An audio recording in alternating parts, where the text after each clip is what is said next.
जो यूएसए कुछ दिन पहले बड़ी शान से कह रहा था कि हम स्ट्रेट ऑफ हॉर्मुज बंद नहीं होने देंगे, कोई डरे नहीं, सारी शिप्स को हम एस्कॉर्ट करेंगे, वही यूएसए आज कह रहा है कि एस्कॉर्ट इज नॉट पॉसिबल।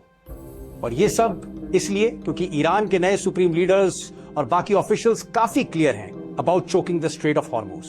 देखो, नुकसान कई देशों का हो रहा है, लेकिन ईरान के इस रवैये के बाद भी कोई देश खुलकर उसे कंडेम नहीं कर रहा है, क्योंकि ईरान की कंडीशन सबको समझ आ रही है और सबको पता है कि ईरान को पहले यूएसए ने छेड़ा है। आप ही बताओ, अगर हमारे देश की टॉप लीडरशिप को कोई ऐसे ही एक झटके में खत्म कर दे तो क्या हम भी ऐसे स्ट्रिक्ट एक्शंस नहीं लेते? कई देश इस वार के लिए यूएसए को ही जिम्मेदार ठहरा रहे हैं और इसका फायदा रशिया को हो रहा है, क्योंकि यूएसए को मजबूरन बाकी देशों को परमिशन देनी पड़ रही है तो बाय रशियन ऑयल। इससे यूएसए को काफी फ्रस्ट्रेशन हो रहा है। बताया जा रहा है कि यूएसए ईरान के इलेक्ट्रिसिटी ग्रिड सिस्टम को डिस्ट्रॉय करने की प्लानिंग कर रहा है।